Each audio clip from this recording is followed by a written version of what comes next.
called what? This is 6 count month, it's the Stations Theater, and we worked on making things feel a little better. We're just gonna do the hands real quick, zooming in for you. So we did the hands not with the pinchy thumbs, not even with the pinchy thumb meat.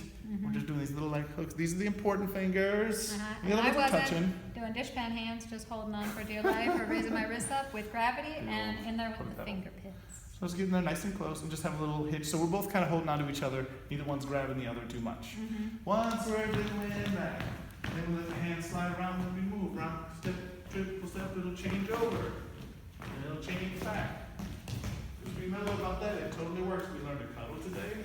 That goes like this. Rock, step, triple step, triple step. Remember, we really worked on getting the hand over the follower's head, over and around, making that really nice. So we did this a little bit out of time. We did like here, woo, woo, just making that nice and not doing this thing where it gets clunky.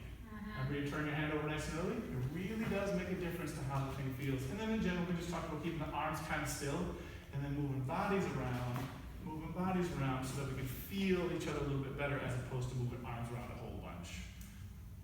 Just Frankie Six's review, that was it.